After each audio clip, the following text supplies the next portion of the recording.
Welcome to Seek Reality with Roberta Grimes. Joyous conversations about what the afterlife evidence and modern science combine to tell us is true about our one reality. You have nothing to fear. You are eternal and you are perfectly loved. Knowing the truth changes everything. Now, here's Roberta. Welcome to Seek Reality. I'm Roberta Grimes, and I'm really delighted you're with us today. And, you know, the plain fact is pretty universally known by now, and it happens to all of us. Those that we love, and sometimes those that we love the most, who are older than we are very likely to go on ahead of us to the next stage of life. And for some of us, as it was for our dear, wonderful friend Sandra Champlain, to have someone we love die is going to be an occasion for deciding that now is the time to really research death and to figure it all out. That didn't happen for me. I had that experience of light when I was only 8, and I had to just figure out where that had all happened. Where did it come from? So I started researching before I knew anybody who had died. But there are other people who have had Sandra Champlain's experience, and so it was also for our beautiful guest today. Elizabeth Entin began examining if there was evidence of an afterlife and anything paranormal at all in 2015, following the passing of her father. She still considers herself to be skeptical. Well, I, believe it or not, consider myself to be skeptical too. However, I can't be skeptical of the truth, so therefore my skepticism is pretty small at this point.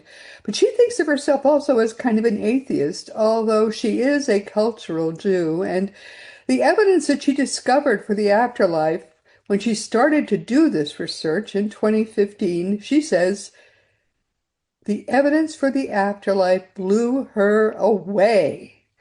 She's the author of 2 books in what she calls the WTF Just Happened series.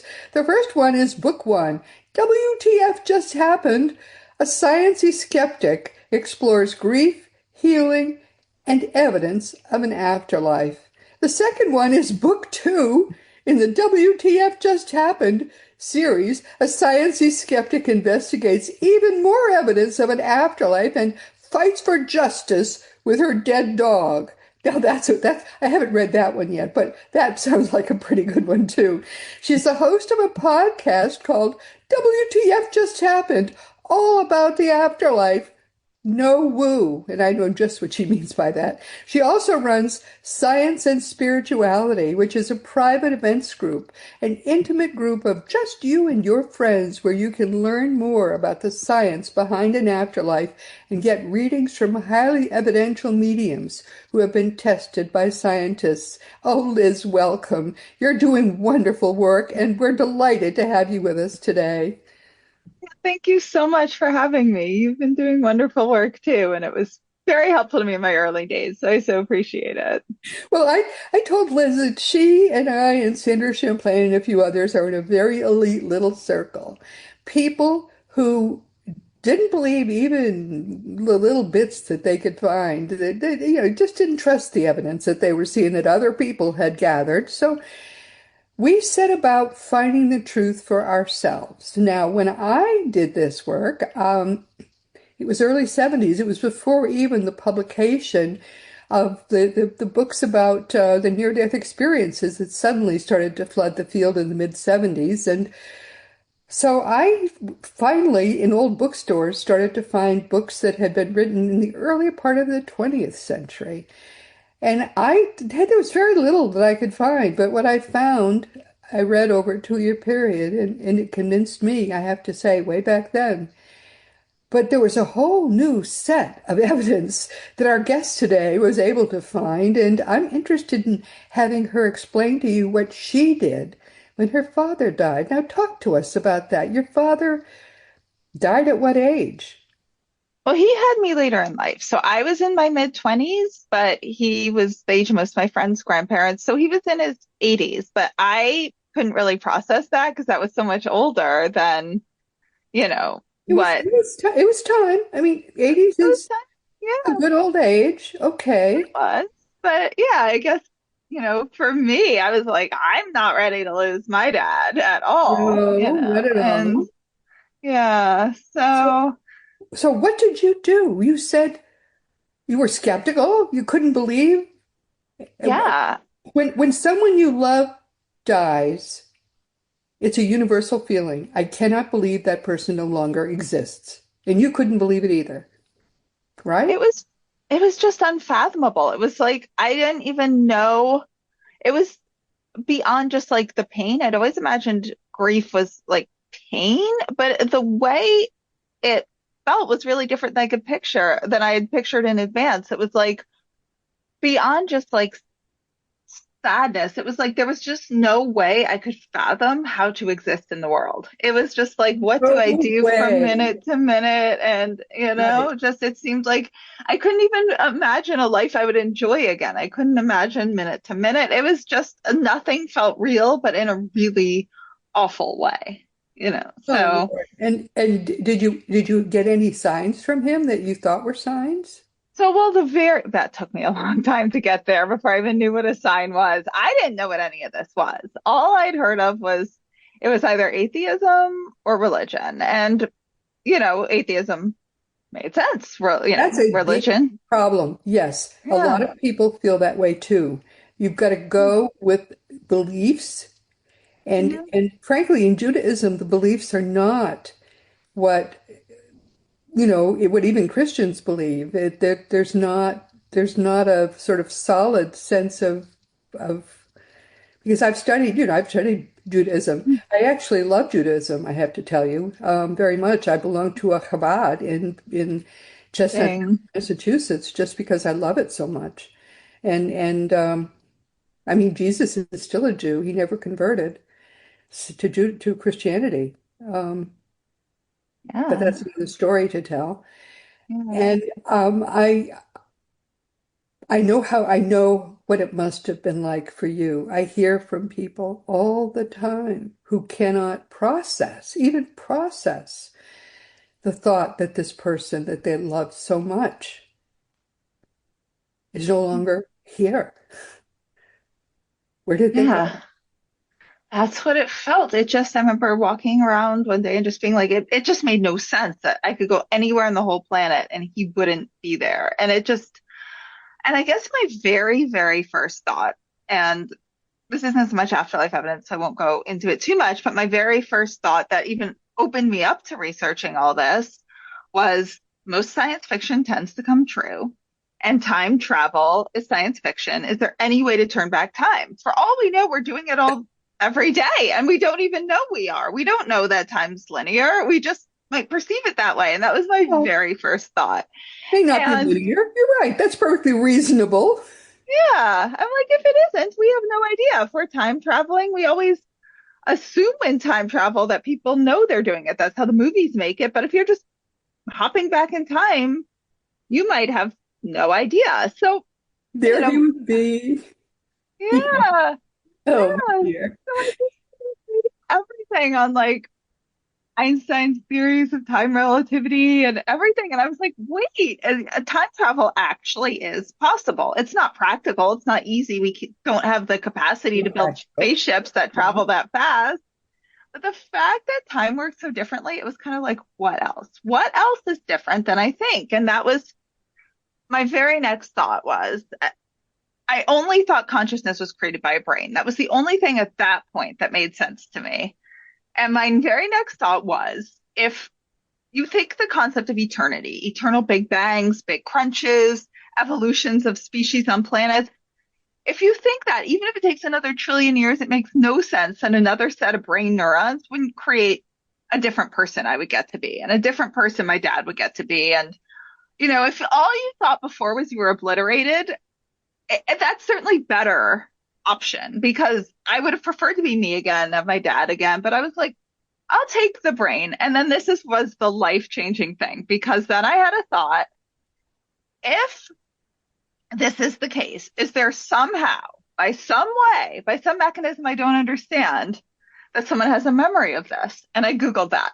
That's where I found Dr. Jim Tucker and Dr. Ian Stevenson, the Division of Perceptual Studies. And once you find one piece of the research, you Yes. you you find it all with the algorithm. So Touchscreen. Yes. Yes. so So, all right, you started with the reincarnation work that Mhm. they did, Yes. and then that led you to books about the afterlife. Everything. Yeah. So basically, it was like me just huddled in bed reading every Dr. Tucker, Dr. Stevenson study, and then finding the other researchers.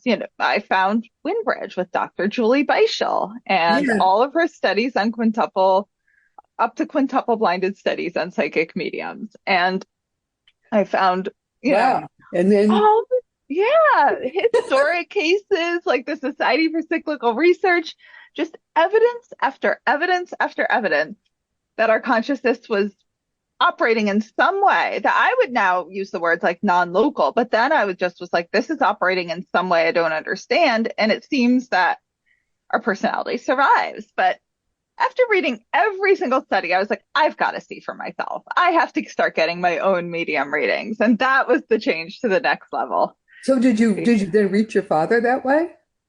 Oh yeah. So I started getting medium readings. Not all of them were great, but the Yes. first one, yeah.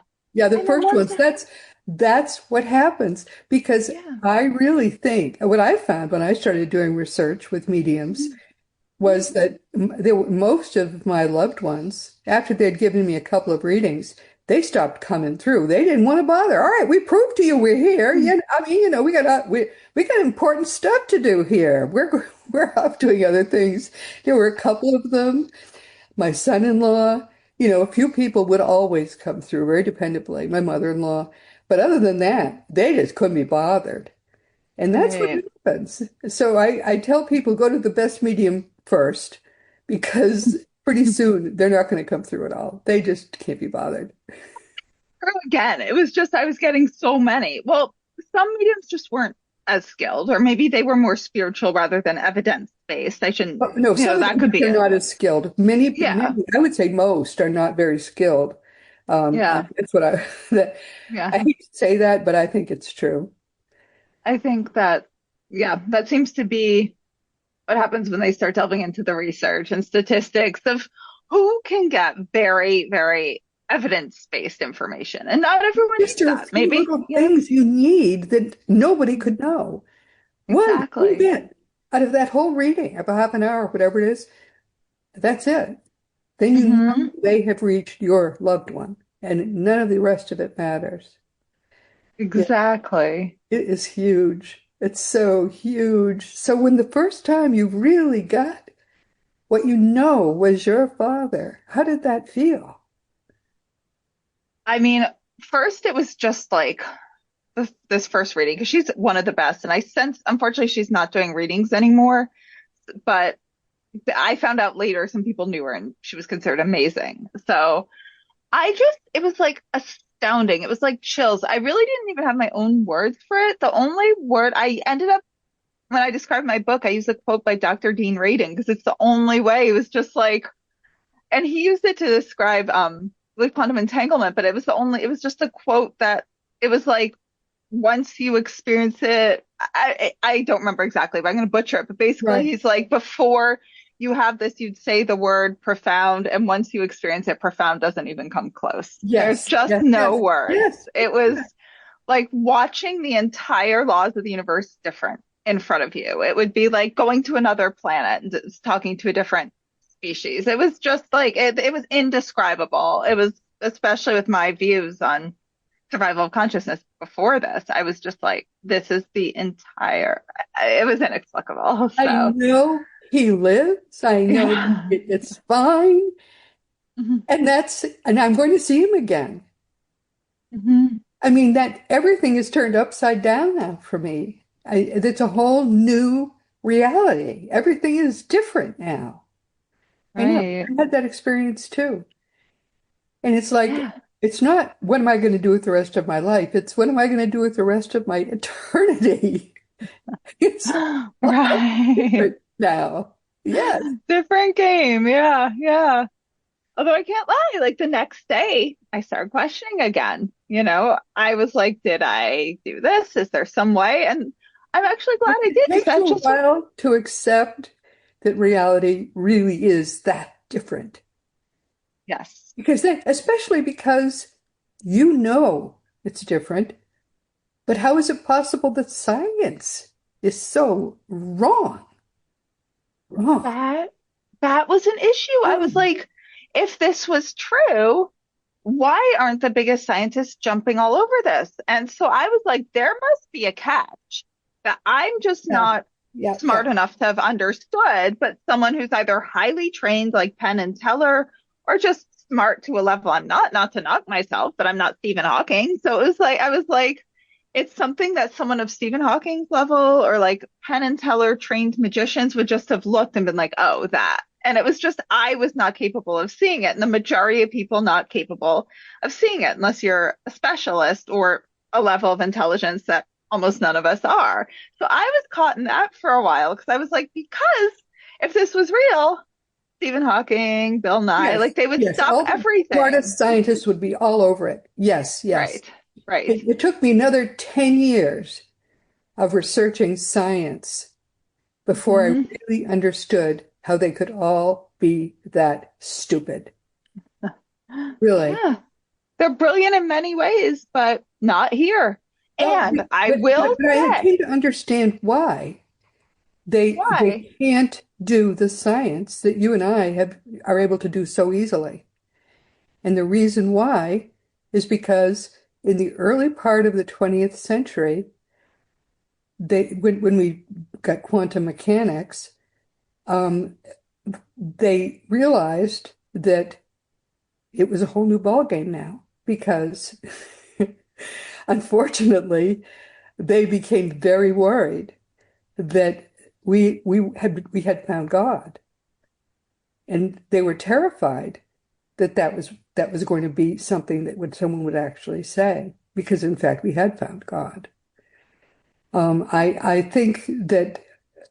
I think most people know that now, um, because we had found that consciousness is the underlying source of reality. So they could not allow that to happen because they thought we had found the religious God, which we had not. Religions are more clueless even than science is to this day. And so what happened was in the early part of the 20th century, very early part, call it around the tens, all of the keepers of the scientific community, the university departments, the peer-reviewed journals, those who keep track of who is and who is not doing good science, established materialism as what they then called, believe it or not, you could see it in print back then, the fundamental scientific dogma. They established materialism as a fundamental scientific dogma. If you're not doing materialist science, you are not a scientist. And to this day, I am told that if you are a physicist in training, if you're getting some kind of a physics degree in a university, and you're not going to do materialist physics, if you're going to do some kind of consciousness-based physics, don't bother to get a degree because you'll never get a job.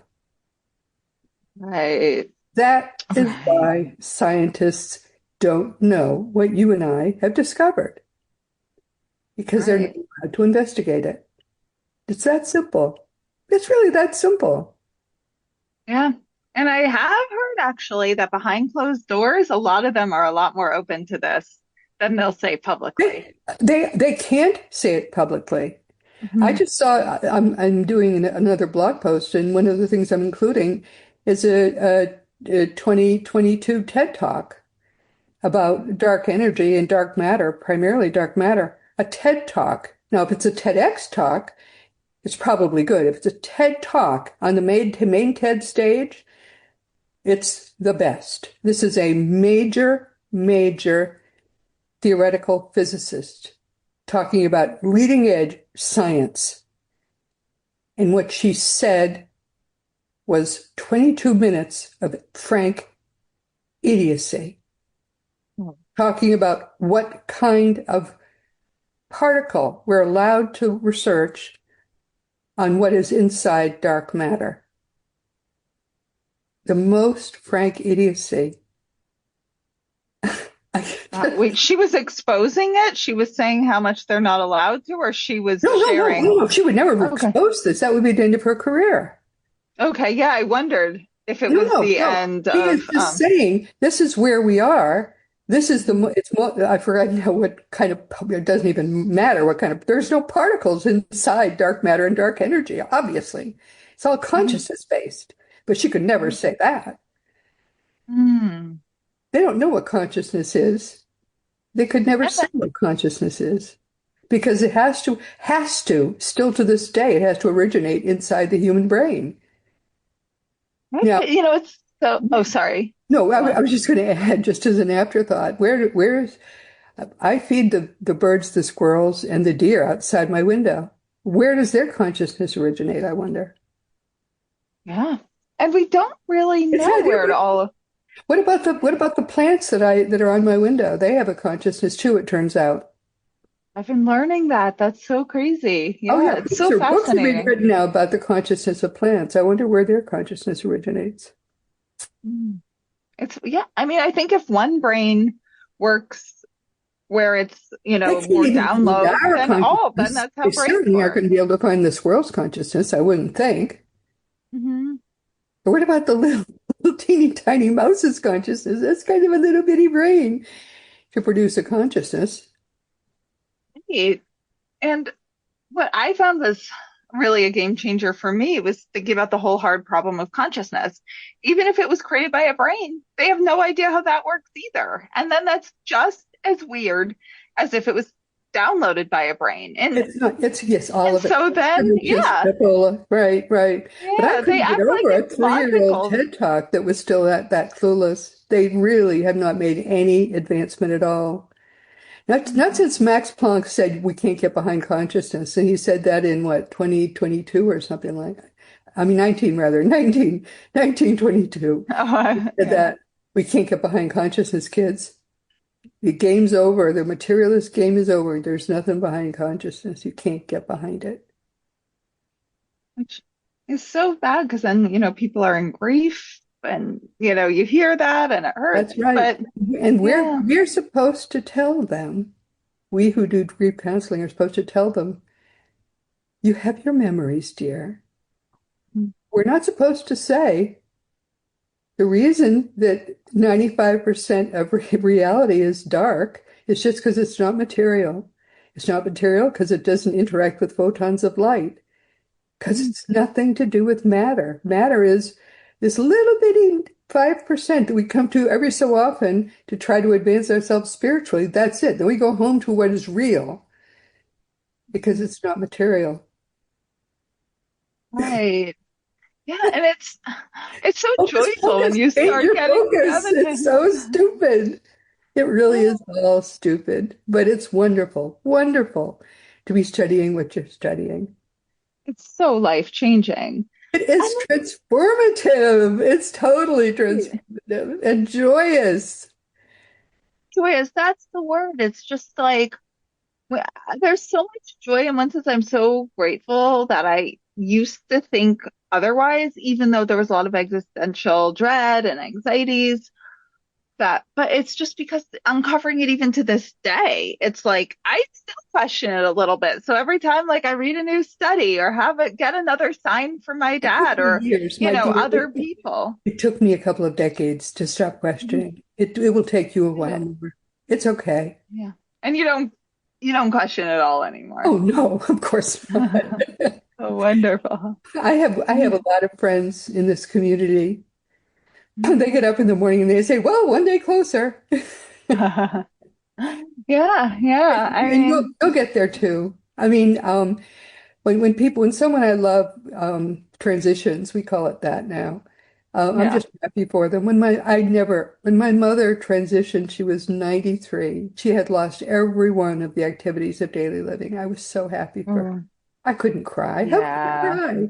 I've talked with her since, and she is so happy. And she is Hmm. traveling. She's doing what she missed so much when she lost all her activities of daily living. Oh my goodness, she's so happy now. My mother is a piece of work, even more now than she was when she was here. Oh, that's wonderful that it's still her personality. Oh, Yeah. completely. Not only do they not lose who they are, if they were a good person, and she was such a good person, she lived to help other people. She Yeah. was full of beans, and she is just so much the person she was, and even more so. Mhm. Yep. So, And I've been getting signs from my dad too that show at first just showing he's around. And now that show his personality more. And then I've got signs from my mentor. And I still, every time, it's like I have the dual voices, the, oh my God, this is amazing. And then the questioning, how could this have happened? But what ends up amazing is when I start questioning, how could this have happened if materialism was the answer? It can't have happened. That's what it always comes down to. This cannot have happened. It absolutely, it they're just very can't. respectful of us. Don't you notice that? They're Mm, careful never to startle us, never to shock us. Very mm, respectful. And they will not, I mean, a lot of people will say, why haven't I heard from him? And the reason is they're still in deep grief. And if they're in grief, it might mhm. shock them to get a Right. sign. So they're very careful. They get a little tiny sign, nothing big, Hmm.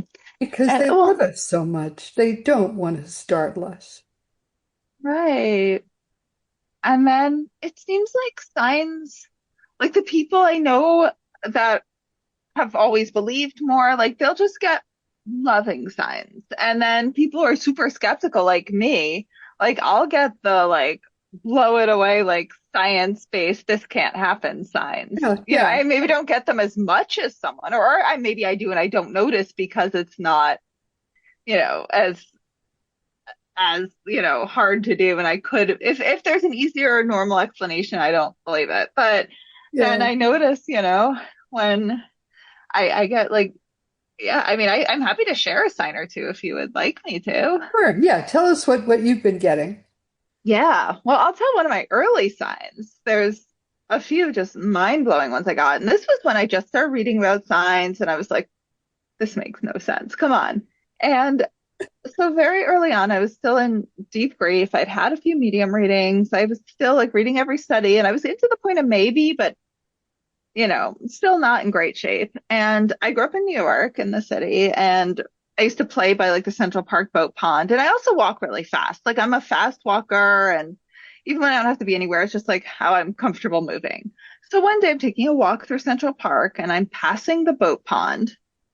And this is very rare that people will float little, like model boats in the pond.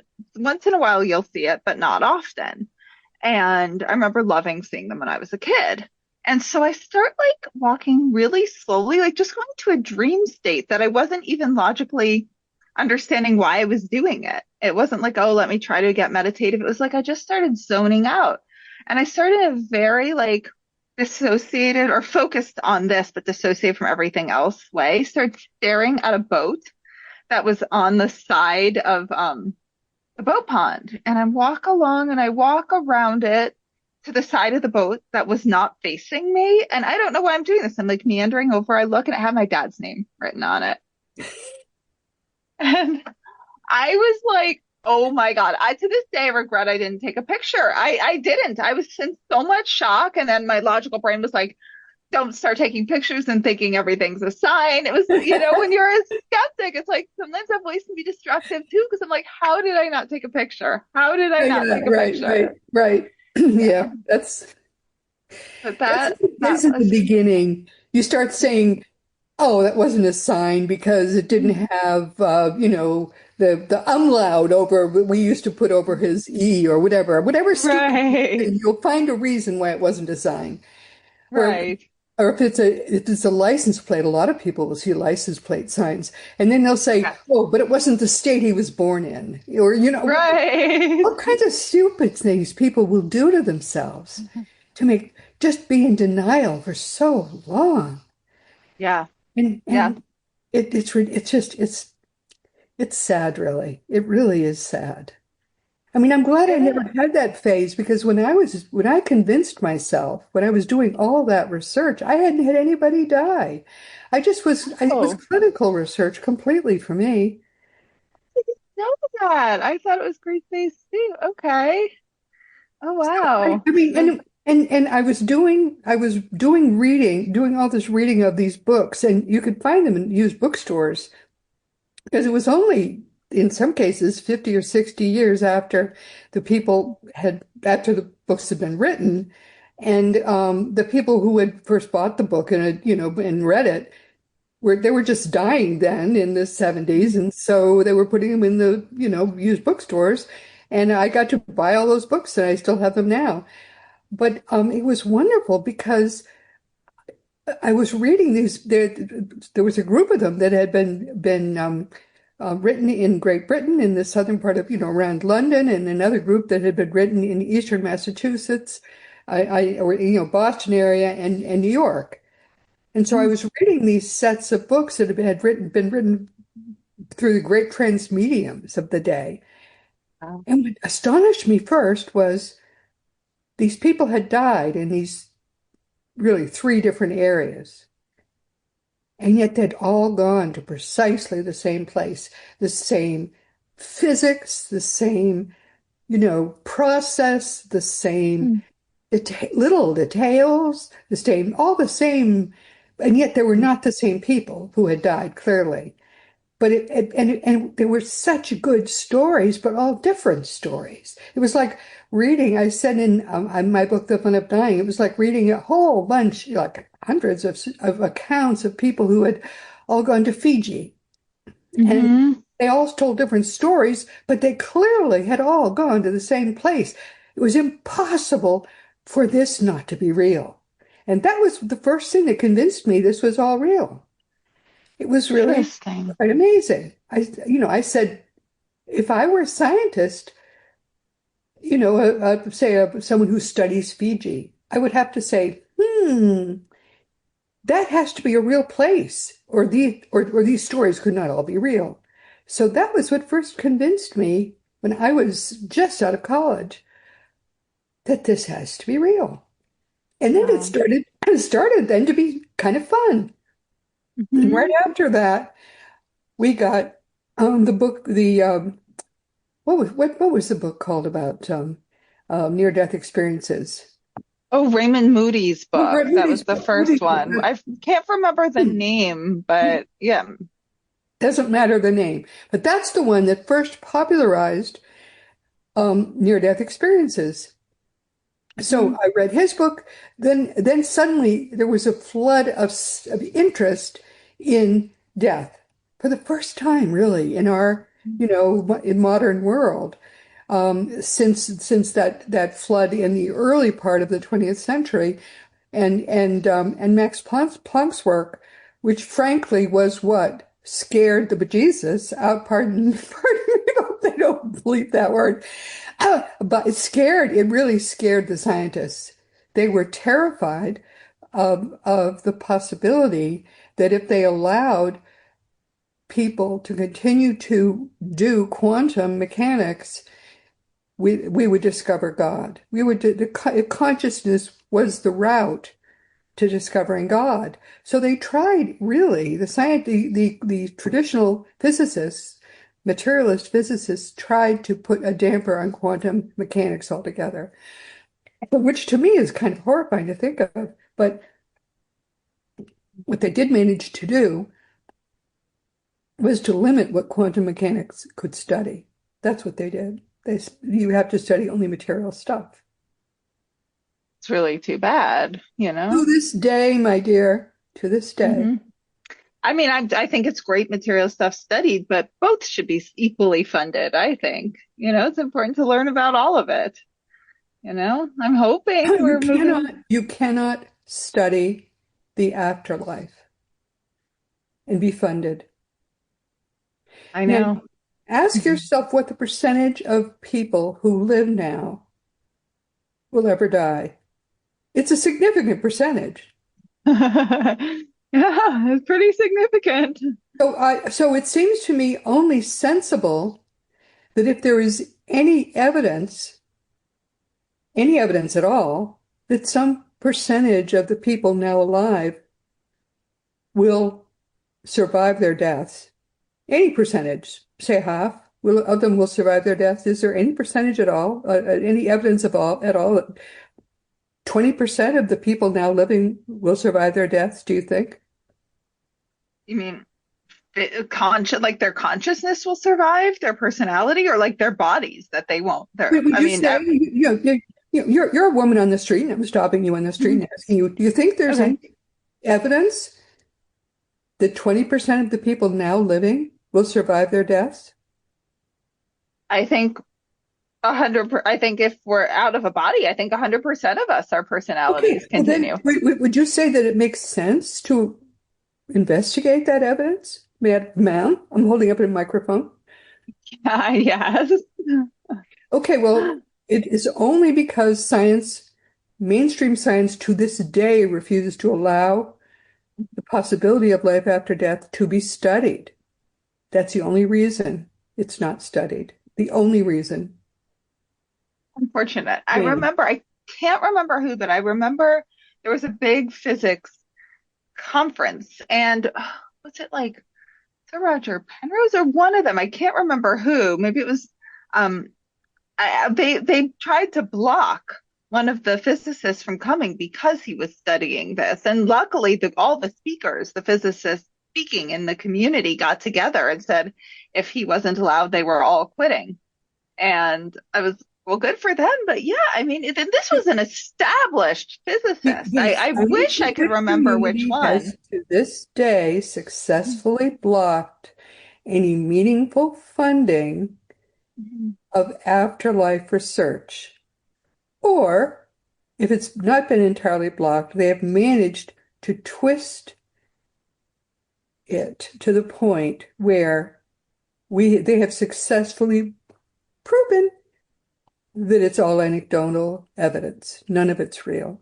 They have been able to do this to this day.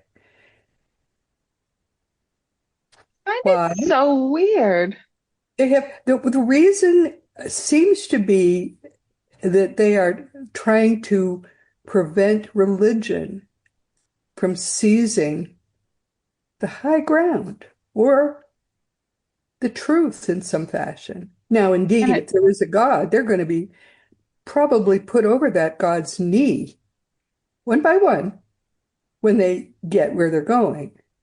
I have no idea why at this point they think that's still a good idea, but Mhm. that's the way it is to this day. To this day, I don't know what to say to it. It's at this point ridiculous, beyond ridiculous. Seems unscientific because they're not Well, delving at the very in. least, it is, my dear, is unscientific. Yes. Yeah.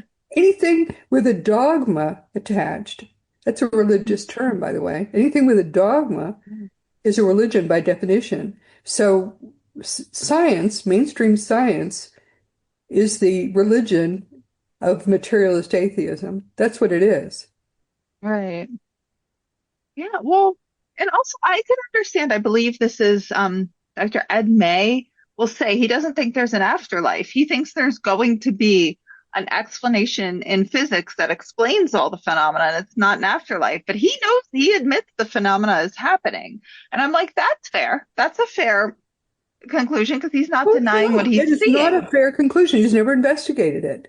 What he has Dr. just, Ed May, has he not? I thought no, no, investigation. Am I wrong? Okay. I stand corrected then. no, Okay. nobody who has investigated it has ever proven that these phenomena, I mean, you can't prove a negative. Right. That's true. So Yeah. he's never investigated these phenomena at all. Hmm. He is just saying, I'm sure we can prove that they're not real because I know they're not real because I don't believe in them.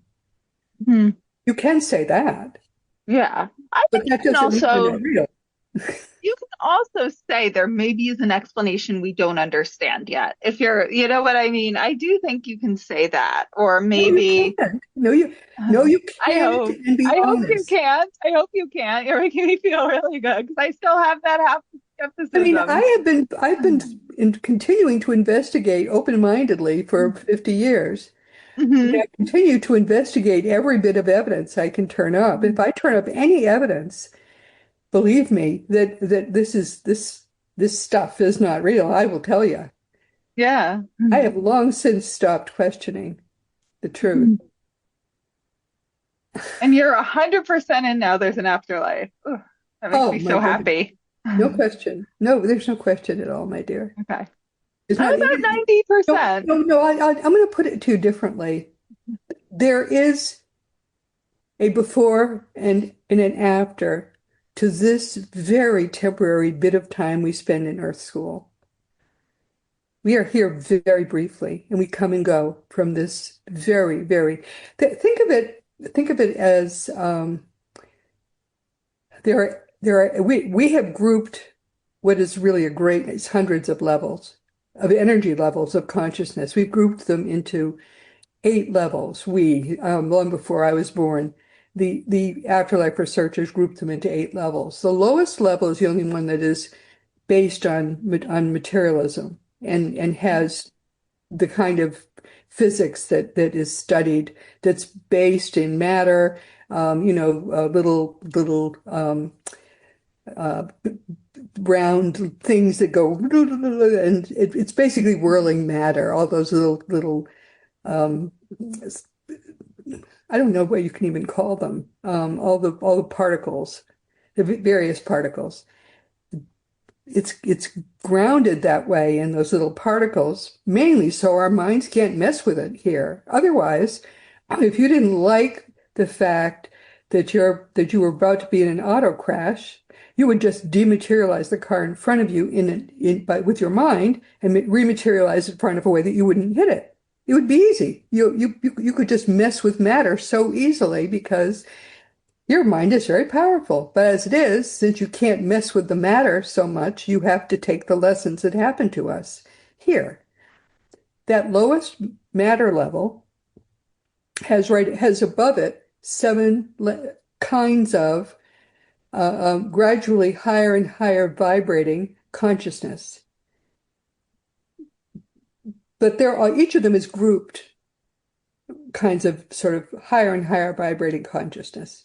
The one that's slightly higher is what Jesus called the outer darkness, where there is wailing and gnashing of teeth. It's not hell. It's just cold, dark, smelly, disgusting. You put yourself there. Nobody puts you there, but it's the lowest vibration. Then we have levels 3 through 5. 3 is the entry level where everybody goes back or leaves from. 3, 4, and 5 are what the Vikings called the Summerland. They're the beautiful parts of they're the lovely heaven that we come and go and stuff. But that's where we live. That's where we spend 99.999% of eternity in the Summerland. It's beautiful. It's gorgeous. That's home. That's home. This isn't home. That's home. Then there's level 6, which is the causal level. That's where we think up everything that exists on the Summerland. And then there's level 7, which is where the Godhead is, where we eventually can go if we vibrate high enough. It's all determined by consciousness vibration, from the very highest to the very lowest. Does that make sense? Does. And is this the lowest, us here on Earth, you We think? are Or is this below the the lowest lowest. or the lowest? We all vibrate higher naturally than this level, which is why Hmm. as soon as we are free of our bodies, immediately we rise from here. Immediately. Yeah. But It's interesting. that's what we have determined is going on. Mhm. So this isn't home. This ain't home, guys. This is just where we come to school. This is just one very bad day in school when we come here to learn. And if we can raise our consciousness vibration here, and Jesus told us just how to do it, and it works beautifully, then we never have to come back if we can raise it high enough. Isn't that beautiful? So Do you let's, not want to come back ever? no, boy, No. when you go home, you'll see why. It's so much Okay. better there. Hmm. You won't want to come. You can come back anytime you want to. All you need is a body. There are not enough bodies being born. We have to try to make more people get more serious about find a man, get more. I'm working on it. I'm working Yeah, on it. When I don't know when it's good enough for you, but you gotta find a really good one. I've been married more than 50 years at this point. Nice, I found a nice. good one.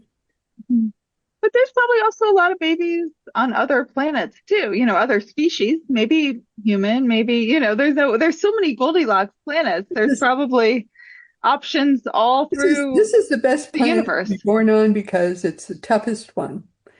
Is this the The toughest? lessons I'm here surprised. are tough. And so Yeah. you can make it in one lifetime. You can get to the top of level 5 in this lifetime. And when you do that, you've graduated and you don't ever have to come back. Hmm. That's I what think you I'd like to come back, but it depends what the life would be, I definitely well, want to come back with some conditions. yeah, well, yeah, but you see that you want to come here, have a tough life, ace it, and then you can choose. Because each of those levels is the size of this universe. There's so much fun to be had. There's so much you can do. There's so many places you can go. We this one of the great philosophers talked about our lives here like being chained inside a cave looking at a wall. And we think, oh, those shadows on the wall are so beautiful. I don't ever want to leave this cave where I can see all those beautiful shadows on the wall. That's what it's like to live in this on this planet. Think how much more Yeah. beautiful it is when we get to go outside that cave and see the sunshine. That's Right, when we get right, to go home. But we don't get that when we're here. We don't see how much more we can see when we finally get to go home. So yeah, right. I want to go home. I guess that's why they say like the more people get more like, you know, out of body experiences. Some will say with some near death experiences or knowing it or more mediums. So they're like, no one fears death anymore the further you go with this. Oh no, I don't fear I don't fear death at all. No. No. And you won't either. I mean, when your body becomes uninhabitable, there will be your father and smiling at you and No. laughing with you and saying, "Come on, we're about to have so much fun." And it was so much fun. That's the best line. I've heard lines like that where people are like, it's just, I was hearing a group medium reading and, the medium was telling the mother who, her son had sadly passed. And he was just like, you don't understand. You thought I was having a good time there. That was nothing. So that was early in my grief. And I was like, oh, that makes me happy because my dad he hadn't enjoyed life anymore. Like he'd had a stroke. He was like, Oh he didn't want to no, get oh old. no! And he's And he didn't young. even want to get old. Everybody is 30 or less. Everybody is having the heck of a I'm time. gonna be like 19. That's gonna be the age I pick. Well, with whatever age you want to look and feel, and you may find that there were other lifetimes when you were like an African queen or some beautiful, Mm, beautiful creature, and you can look like that person. We recognize each other by our spiritual energies, so people will know who you are, even if you don't look like you looked in this lifetime. It's just everything fascinating. about it is so glorious. And so, and yet, to everyone listening, if you kill yourself here, everything I'm saying gets mixed out. You have to go at your exit point and no other time. Right. So that's why I expect to live to be 100. Thomas is already telling me I have to stay a good long time because I came to teach. And Aim to I've teach. got Well, I mean, your messages are so uplifting. I mean, I thought I could be uplifting because I study this, but I'm still the 5%. You're 100% after having done this for oh, as long as you have. yeah. It makes me already as a researcher who's fairly on board feel very encouraged. Oh yeah, you're just gonna love it. You're gonna say, no, I don't. Get to the point where you don't have to come back, and then if you want to come back, you surely can, because they love it Mhm. to come back to teach. Thomas tells me I'm gonna want to come back. He's my spirit guide. He tells me I'm gonna want to come back to teach. I tell him, He says I will, so probably I will.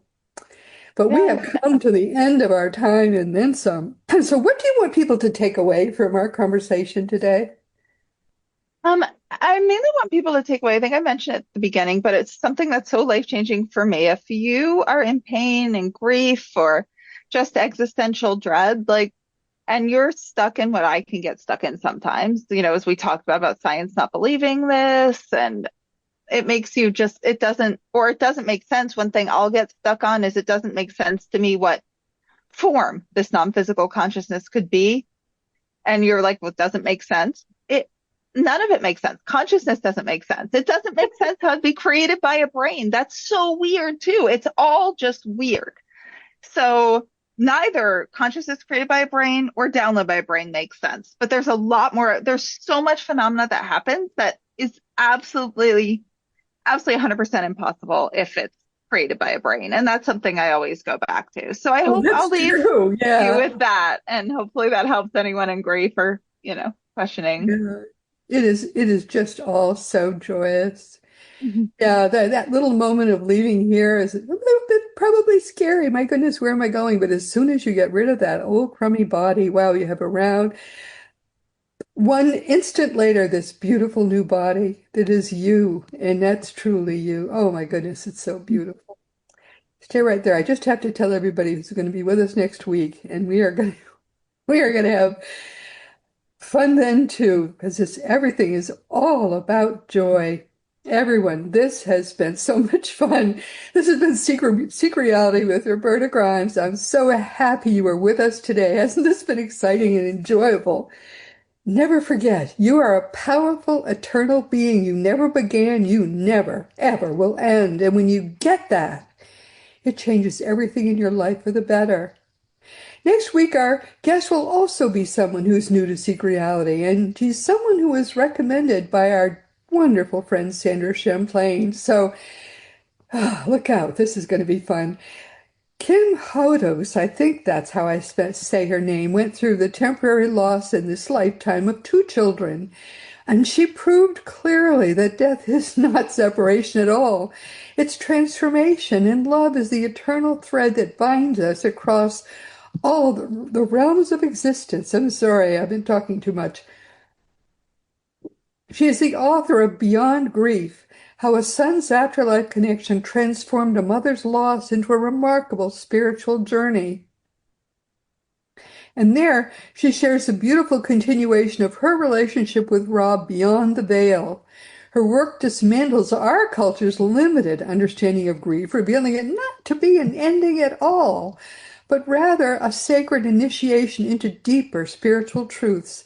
Her book, I am told, is beautiful. I haven't yet received it. But please join us next week and see how a mother who has undergone the worst loss has nevertheless established a relationship with her son which is ongoing and has triumphed for the mother even over that greatest loss. And this week we've been talking with Elizabeth Entin about her first book, which is called it's called WTF Just Happened.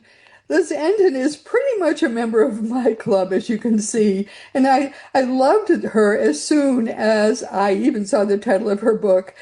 And she, after her father died, she was a grieving skeptic, and she's 99% of the way there now. She's an atheist to boot, but she set out to investigate evidence for the afterlife, and what she saw blew her away. She's pretty much most of the way there now, which is what happened to me when I was very young. And in her WTF Just Happened series, she's already written two books. She does a podcast and she runs private events as well.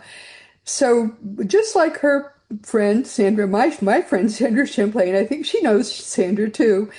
And like actually all of us who have done this research, we're becoming a tribe, I think, who are telling the world what the truth is, and the truth is beyond anything that anyone could ever tell you. So please read our books, her books, Sandra's book, my books too, and learn the truth for yourself, because you're not going to want to go there ahead of your time, but believe me, when it's time for you to go, you're going to say, wow, what would I say and my friends say every day, one day closer.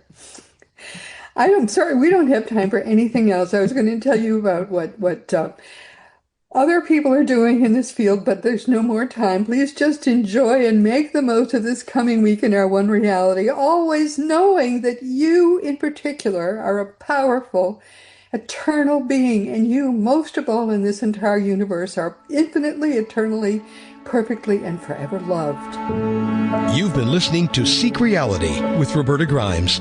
Roberta blogs and answers questions at robertagrimes.com. Join us every week as we explore what the afterlife evidence and modern science combine to tell us is true about the one reality we all share.